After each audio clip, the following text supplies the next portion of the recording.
مين هي نور يوسف؟ مين هي نور يوسف؟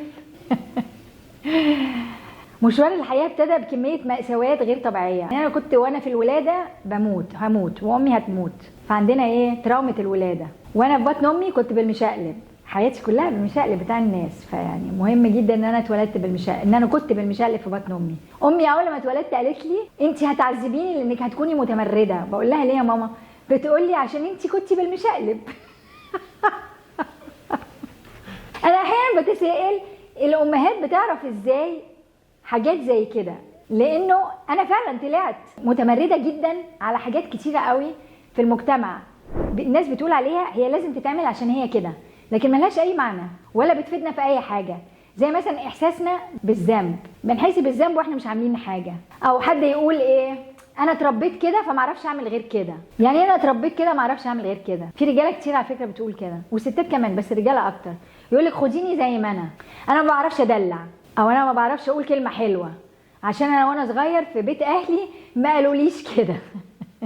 فلما راجل يقول انا ما اعرفش اعمل غير كده، ومراته بتتدهول قدامه في حياتها العاطفيه معاه بسبب ان هو بيقول لها انا كده، انا لما كنت صغيره تمردت على يعني هو كده، يعني ما فيش غير كده، يعني ما نعرفش نعمل غير كده. فتمردي ده سفرني اسبانيا. وانا سافرت اسبانيا، لما الناس سالتني انت مسافره اسبانيا تعملي ايه؟ على فكره لما انا سافرت اسبانيا انا كنت بكسب فلوس بالدولار، كنت بشتغل تور ليدر في شركه امريكاني، احسن شركه امريكاني في مصر وقتها، وكنت عايشه في لوكاندات 5 نجوم، الماريوت والشيراتون والهيلتون اللي كانوا وقتها بقى 5 نجوم، في حاجات تانية فتحت بعديها. كان وقتها في 8-9 مراكب في النيل بس كروز، كانوا مسمينا برنسيسات النيل ايام العز، بعد ما ابتدت العلاقات مع امريكا ترجع تاني. كان العصر الذهبي بتاع السياحه. الحمد لله بالفلوس اللي انا حوشتها خدت بعضي ومشيت اسبانيا. مشيت اسبانيا ليه؟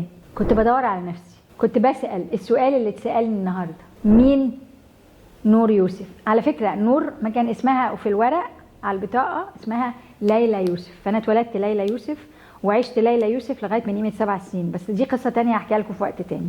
اللي حصل ان انا سافرت، سبت مصر، حوشت فلوس بالدولار وخدت بعضي ومشيت وسافرت.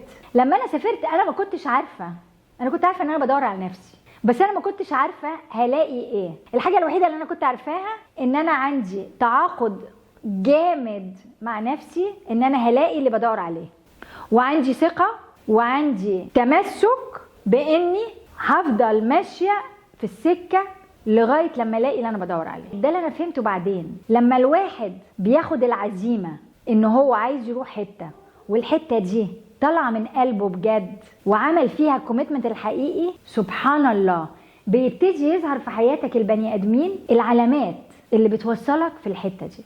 فانا طالعه من مصر بالسؤال مين ليلى يوسف؟ انا مين بعد التراوما بتاعتي؟ انا مين فيما بعد الثقافه اللي انا اتربيت فيها؟ انا مين بعد اللي انا اتعلمته من اهلي؟ انا مين في اصلي، اصل قلبي؟ انا مين من جوه؟ ده كان السؤال اللي خلاني اسيب بلدي واسيب اهلي واسيب كل حاجه انا عارفاها عشان الاقي نفسي في بلد تانية خالص. جالي فيها ديبريشن اول ما نزلت، لان مفيش شمس زي عندنا طول الوقت. العمارات كلها لونها جري زي عندنا هنا لونها غامق، ولكن هم عندهم مترو. نزلت في برشلونه، فانا مش متعوده على النور الصناعي، مش متعوده على ان احنا بناكل بالسمنه وبالزبده، هناك بيطبخوا بالزيت، انا مش متعوده على الاكل. فانا حصل لي هلع في نافوخي، عشان تعرفوا ان المشوار مش سهل.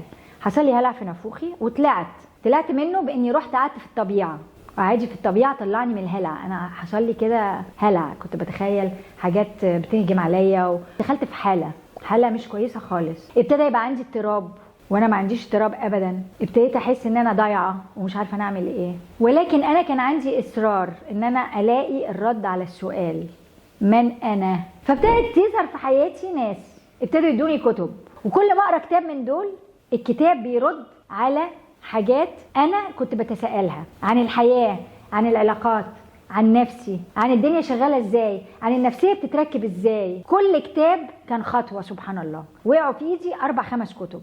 الست نفسها اللي ادتني الكتب دي بعد شويه جت قالت لي انا اتعرفت على كابل امريكاني عايزه اعرفك عليهم، لازم تتعرفي عليهم. فلما رحت قابلتهم وحكيت لهم قصتي وتمردي وشجاعتي في ان انا اسيب بلدي عشان ادور على نفسي، تبنوني.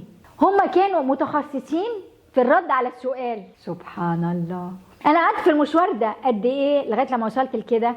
2 لما هم اتعرفوا عليا وقلت لهم السؤال، هم كانوا بيشوفوا شويه كان مكشوف عنهم الحجاب، فقالوا لي انتي عندك طاقه قويه جدا لعلاج الناس عن طريق التعامل مع مخهم، عندك قدره فظيعه انك انتي تساعدي الناس عن طريق التعامل، انك انتي تساعدي الناس.